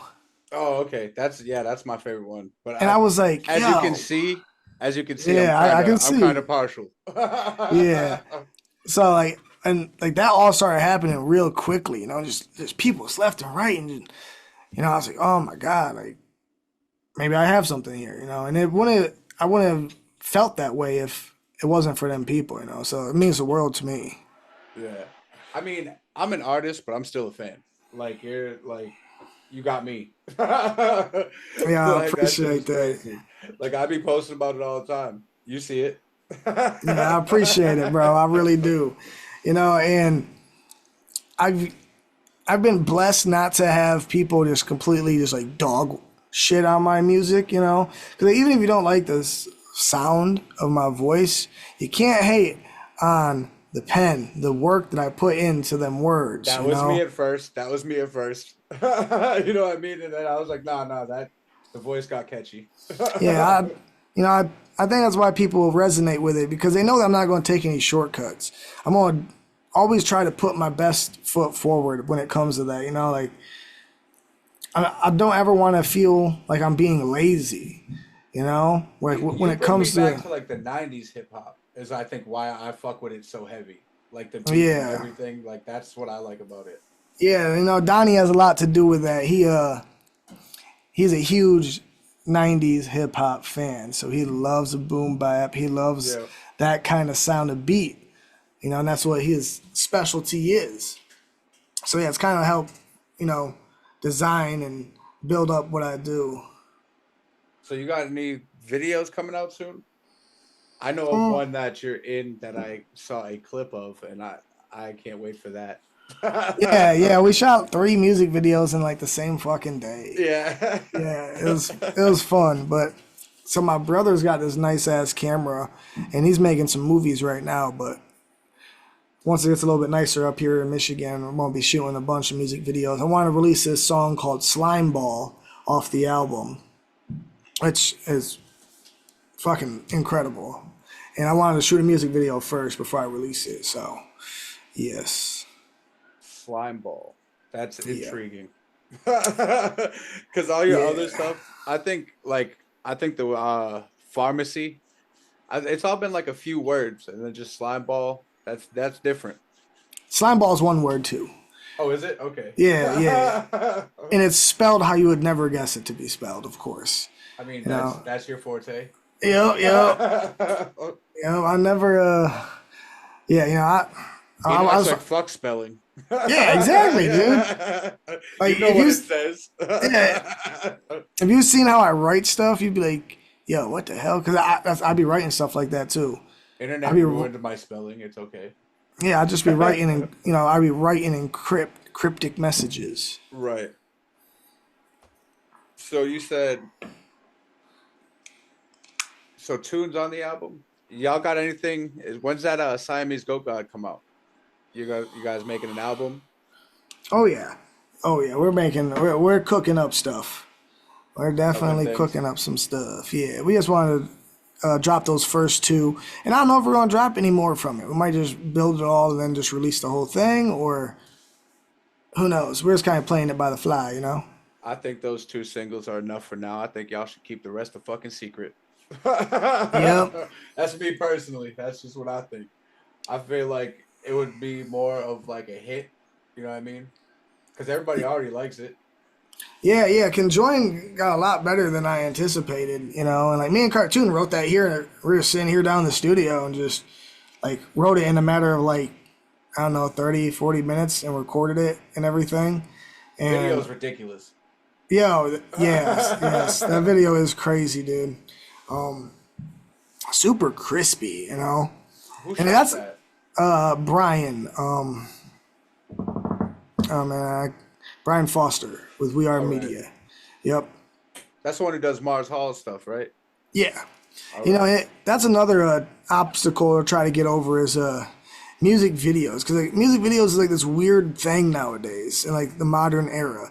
You know, it's not like you're shooting music videos to get on MTV. You're not getting on VH1 anymore. You're not, you know what I'm MTV saying? don't Like, even play music videos anymore. exactly. So, you know, like back then, music videos were super feasible because you would get so much exposure. But nowadays, it's like short form media is a lot better. That's why You the know. clips. That's why the clips are good for the things. You know, because like Exactly. TikTok definitely ruined my attention span a little bit. I can't watch full movies without at least checking my shit real quick now. Yep. And I knew that coming into the music, and that's why like look at my songs. A lot of them are 2 minutes and 30 seconds or 3 minutes. It's always in that golden area. Yeah. Because I know people's attention spans, and I know that I can't get your attention span for 4 minutes. Let's get real. You know, if you're first time hearing me, that's probably not going to happen. But I can definitely get you for 2. Yeah. Some people a little less, but Yeah. But as long as I can come hard in the first 8 bars, that first 32 seconds or whatever it is, then I can get you to listen to the last minute 30, you know? yeah, you're right. That's a good plan for it. Yep. So that's how I came about doing all of it. But, you know, what I was saying with the music videos is it costs so much money to get that stuff done. It's ridiculous. Music videos are so expensive. Editing is expensive, like all this. And then you put it up on YouTube, and you don't know what it's going to do. You know? You're Right. not going to... And the chance of you seeing any return of investment on that is very, very small. So... Because even if you have that distro vid or whatever you do, because I know Hearst was talking about it, you're still only making pennies from it. Yeah. Like, Yeah, we're all making pennies off of, you know, nothing. Like with this album here, what I could do, which would be more beneficial to me, is if I just sold the album digitally, right? And I just let everybody pay whatever they wanted. If you want to pay 50 cents for it, you want to pay $50, sure, pay whatever you want. Because at the end of the day, for me to get that 50 cents in streams, you know, many like right. That's so actually low key like a smart ass, genius ass businessman idea. You yeah. probably make more off it regardless of what they pay you. Yeah, and now we could at least recoup some money to move into the next project or whatever, you know, because yeah, it's so hard to get money with the streaming, you know. I mean, a couple $100 maybe a year if you're lucky. Right. But if you ain't doing Drake numbers, you ain't living off of these streams. I mean, you just seen a video of Snoop Dogg complaining about having 1 billion streams again, what, 45,000 or whatever it was. Right. So I think it's funny that some of those artists are complaining that they're only getting so much off of it, but like at the same time, like why are you complaining? Like they're look, we ain't getting that. yeah, exactly. Especially now since Spotify implemented that new thing where it's like if you don't have 1,000 streams on a song, then you're not getting paid for it. I was told that it wasn't like that, but it was like you definitely get way less. You still get like a payout from it, but it's like way less than. And I heard they kick that money up to the bigger artists. I'm sure. Yeah, it's like it's pooled together and then kicked up to them, which is like, oh, okay. But let's see how what the future holds for that, because you know that's really deteriorated the value of music in all aspects. You know, when people say rock and roll is dead, you know, it's more of like a metaphor of like the rock star status, the being able to be a band and actually make money is kind of dead. And you know, most of the money that us artists see come from selling features or merch sales, and that's pretty much it, you know. And that's what we got to work with and live off of. And you know, until we can get to the point where we're getting paid to do shows and stuff, then A lot of artists live on tour. Like Tech's touring 265 days of the year. He was doing that for years and years and years. I remember I saw Tech like 4 times in 2 years because he just kept going. Going. Yeah. Going. Yeah. That dude's work ethic is insane. I mean, that's why he is where he is. Exactly. That's why he is where he is. And like you gotta have that dedication and be willing to make those sacrifices to be able to build something to where he's at now. So, random question. You being from Michigan, how do you feel about this Benzino and Eminem beef?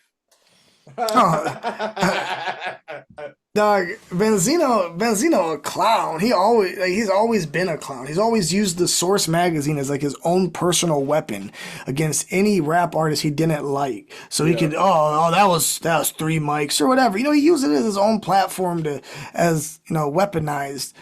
And yeah, I always thought that was super lame. So and for him to try to come back and be relevant now is like almost laughable, but he has to, because he couldn't come back as Benzino the rapper. He has to come back as Benzino the guy who doesn't like Eminem. It's the only way he can have any relevancy anymore. He kind of makes me ashamed of saying I'm from Boston, but then we got people like Slane, so I'm not that mad. Yeah. But like everybody's like, "Oh, ain't Benzino from Boston?" I'm like, I don't want to talk about Benzino. Yeah, it's super weird that you'll notice that a lot. The game just did the same thing. I'm better than Eminem. I can do this. He's gonna. That came out of left field too. Because people know if they say Eminem's name or they come out with something, then it's gonna get buzz on the internet and makes them relevant enough to make a low payday. And that's just what it is, I think some of that beef is staged though. At the same time, because like you said, they're gonna get a payday, and their names because when beef back in the day. Like, say, ICP and Eminem beef, right? When they fucking went at each other, Eminem fans were like, who the fuck is ICP? They went and searched them, I feel like it was kind of like a clout thing in a way. Oh, yeah, it was super beneficial for Insane Clown Posse, 100%. Yeah.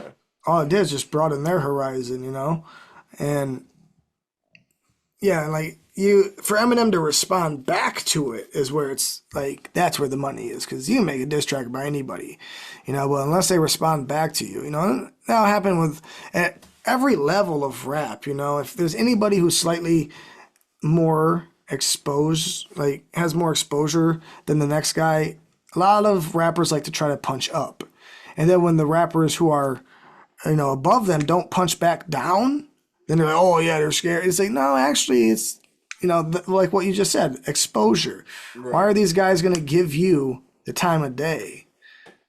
I'm about there. I seen that smirk. I feel like I knew what you were getting at. There's a few people. I feel like there's a few people that did that to Tune just because he has a name and he's popping. And they're jealous. I told Tune today, I was like, listen, I'm respectfully jealous. He was like, what? I was like, I've been doing this a little long and you popping off quicker. I was like, but I was also a raging toxic addict in the middle of me doing my shit. You know what I mean? So like I lost a lot of shit doing that. But Tune, sober as fuck, being the person he is, that's why he's getting where he's going. Yeah, exactly. People try to diminish that. And, he goes and does projects where he allows people to get on and give them free exposure and do all this. And then for people to just be like, oh, it's like, or my favorite is to be like, oh, well, we made you. Remember that Eminem song, We Made You? That's all, yeah. And I'm like, yeah, because the guy didn't put any work. He didn't grind his fucking ass off, right? He didn't do any of that. Right. Like, he didn't do all that himself. Yeah, and like I hate that kind of mindset, They're just jealous of the ethic. Like I don't think they see that he's working the way he is, maybe, but like he dropping something so often, Yeah, and exactly. Don't see why you can't see his work ethic. Yep. There's nobody else doing that. Yeah, some people are just blind to it, like intentionally blind to it. You know what I'm saying? They just want to ignore that. and just try to go after somebody and get some clout on themselves, which is, hey, do whatever you got to do. You know, this is hip hop. You know, it's been a thing forever, but don't expect a lot of people to side with you. You know.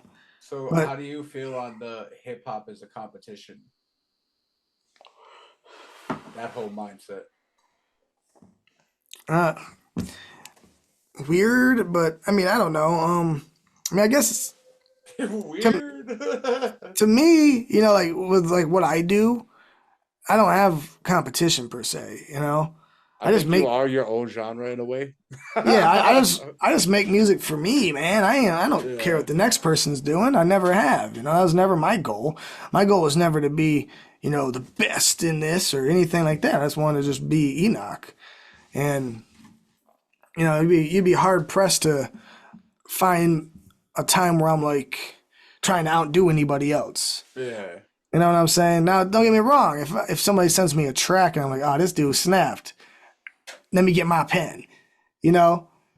I think that's a respectful competition, though. Yeah, exactly, Yeah. exactly. And like, that's the only time that I could see like rap as a competition is like that. But you know, that's like drawing the best out of each other.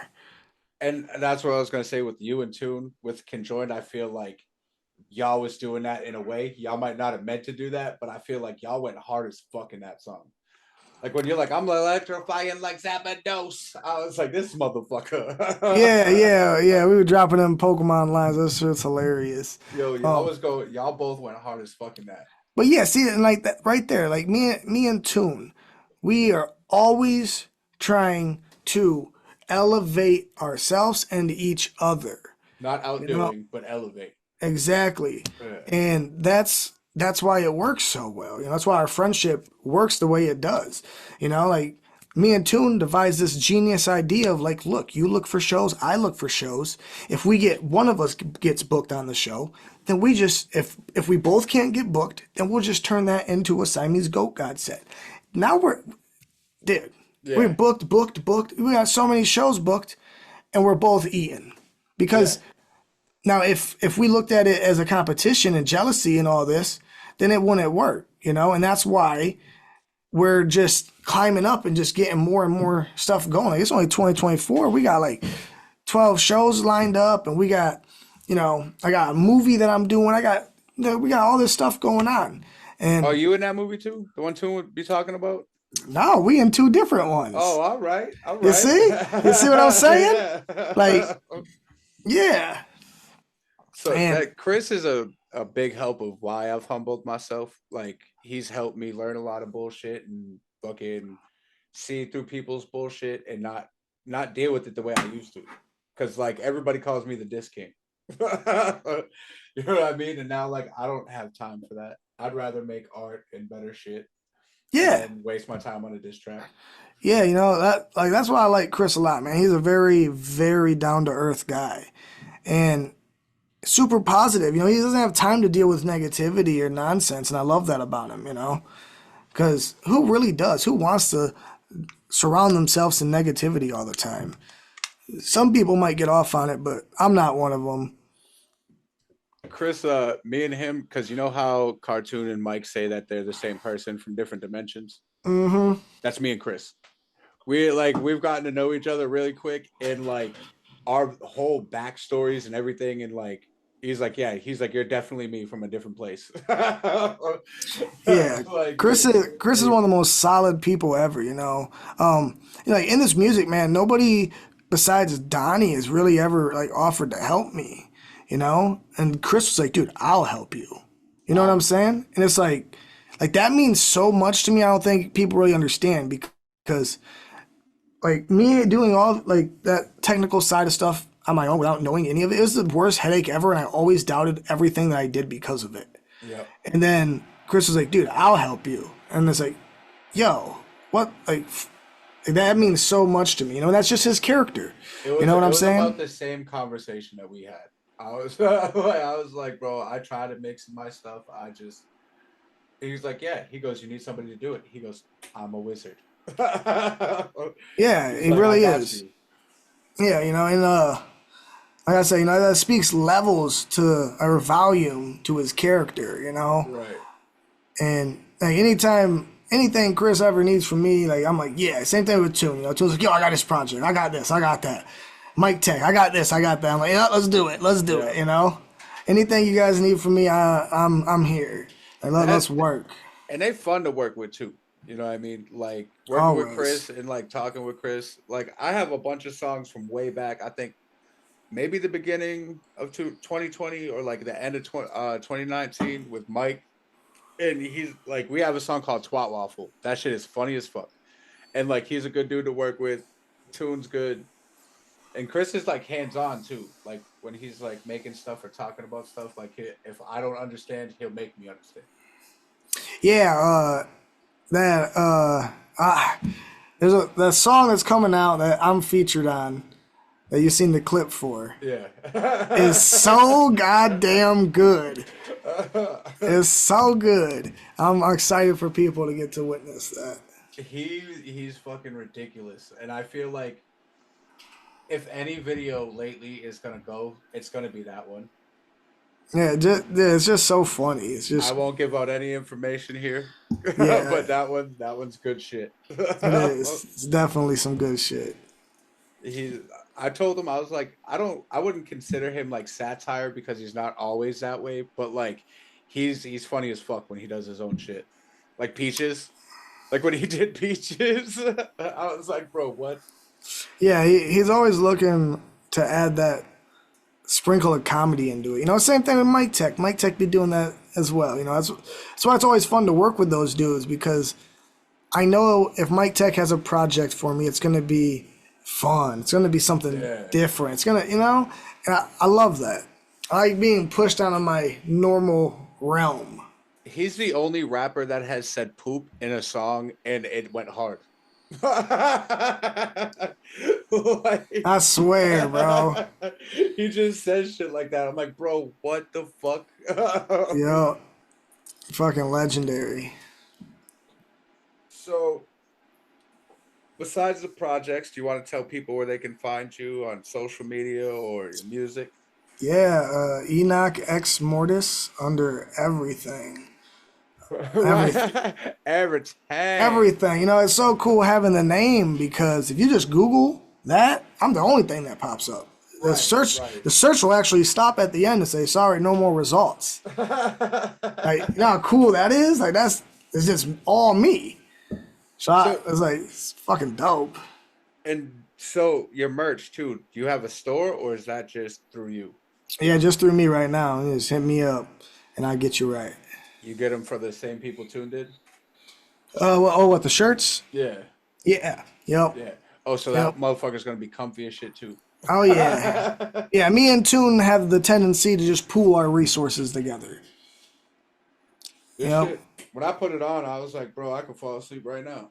Yeah, they are super comfortable. Yes, definitely. You know, and I had 50 of those shirts, man, but I'm down to like 25 now. They're fucking moving. So if anybody wants one, hit me up. I think you underestimated yourself, sir. Yeah, I did. I was like, yeah, I mean, I had these for like a month maybe, and then 24 hours. I'm like, damn. I mean, I feel like when I post, like my post about you, those are the ones that get the most likes. I feel like you underestimate your fan base. Yeah, I think that I just underestimate my, like, not necessarily the fan base, but just like the dedication that they have. You know, I'm like, dude, you know, it always takes me back by surprise. You know, especially at like shows when people walk up and want pictures and autographs and things. Like, because my mindset, I'm still that fucking skateboarding kid rapping with headphones.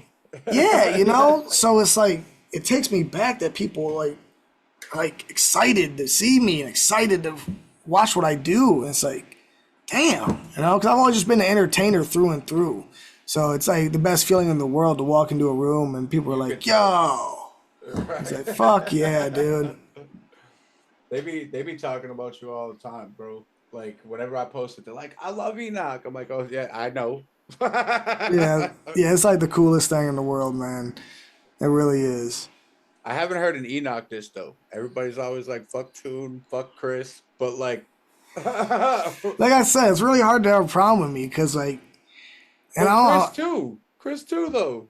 he's right up there. So like when people say fuck Chris, I'm just like, I don't get Yeah, it. yeah, I don't get none of that, but they're buzzing, and that's the thing. So when you're buzzing like that, frogs tend to try to stick their tongue out and get attached. You buzzing too though? Yeah, yeah, for sure. But I ain't buzzing with like Korhor came out the gate with 80, they had 85K views. You know what I'm saying? Like they got this momentum. It's just like blah, and people seen that, they recognize that, and they, instead of being like me and celebrating their victory with them, a lot of people wanted to kind of, like, oh, that should be me. It should be. And if you can't celebrate the people around you, in my opinion, then you don't deserve to be celebrated At all. at all. Yeah, You know, I feel that. that's how I move through life. If Cartoon came and told me that he was about to get signed to Magic Ninja or Psychopathic or any of these things like that, you know what I would do? I'd fucking cheer him on. Because that's what. If either That's one what of you you get signed to Psychopathic, y'all will be the only artist I listen to on Psychopathic. I don't really fuck with much Psychopathic anymore. Well, I don't even know who they have. They just have Ouija Mac, right? I went Is to their he even website. Psychopathic technically? I thought they had Big Hoodoo, but he ain't even on there no more. I feel like Hoodoo just kind of does whatever he wants. Yeah, At this point. and then I found out he's like cousins with Waka Flocka. I'm like, oh, that makes sense of why he's Waka Flocka's cousin. That's why he just came out of nowhere, because I didn't even know who. He was Doe Doubler before. Yeah. Yep. Then he just came out as a Hoodoo, and I was like, what is going on? Like, I've never seen this guy before. I've never seen his come up like that. Until I found out he was somebody else. I was like, oh, Yeah. okay. Kind of like 2 Chainz, Like 2 Chainz used to be Titty Boy. And Yeah. I was about to say, Yeah. I forgot his name, but yep. when Hoodoo first came out, he kind of reminded me of Papa Shango from wrestling. I don't know if you watch wrestling at all from back. Oh in the yeah, day. yeah. I know who that is. Like his paint and everything, and like this whole gimmick. I was like, bro, why is Papa Shango rapping? Yeah, it was I wish Psychopathic would seek new talent, and there's build something up. Like they had Light was super dope, but Light is now doing Monstar and he's got his own thing going on. He works more with Magic Ninja too. Like he's not on Magic Ninja, but he works with a lot of those dudes. Yeah, yep. Straight Jacket, who was doing beats for Twisted, and all good dudes, solid people, I was So- on the Light Street team for a while. Light's good. At first, I wasn't so because I wasn't a big fan of speed rap, and to me, Tech Nine was that speed rap guy. Besides Bone Thugs and all them, you know what I mean? Yep. And Twista, but then he came out, he had red hair. I was like, why is Tech Nine white on my screen right now? Yeah, Light Couldn't used get to. into him at first. He would do a lot of local shows here around the area, So I knew Light There before. too? No, but he's from Michigan, I Yeah. can't, I don't know exactly where, but he would just do all the shows locally in Michigan, So it's cool to see people in the scene get their buzz, and I mean, get a little bit of light shined on them. I love seeing that because No I know pun how hard it intended. is. Yeah, exactly. Because I know how hard it is, and coming out the gate, I was like, dude, if you're just really good at rapping, you're just really good at doing it, then it'll just happen. And sadly, that's not 100% true. It's more about the connections you make and the grind I of was gonna just say, being doing a it. solid human being too. That helps. Yes, and just consistency over and over again. And it gets hard, because I'm always sitting there wondering, how am I going to outright myself? I listen to some of my old stuff, I'm like, God damn, how am I going to fucking out? And then I do it, and I'm like, oh, okay. Oh. Self-doubt is the worst. I was telling Chris, I was like, I don't even think I'm that good rapper. He's like, bro, you're dope. I was like, eh. Yeah, self-doubt is that is a thing to tackle, man, because it's so easy to let those outside thoughts, one thing that always helps me is whenever I have those kind of thoughts, I say, this isn't me speaking. This ain't my thoughts. I don't know where the fuck this is coming from.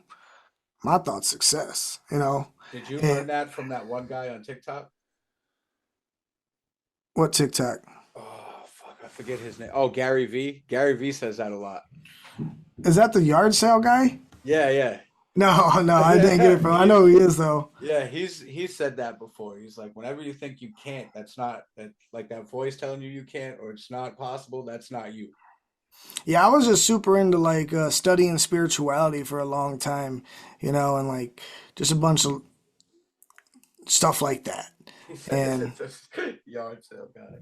Oh, that's good shit. yeah, that's all I ever remember him from is just talking about making money at yard sales. Yeah. Mm-hmm. Shit, what time is it? Damn, bro, it's 11 o'clock.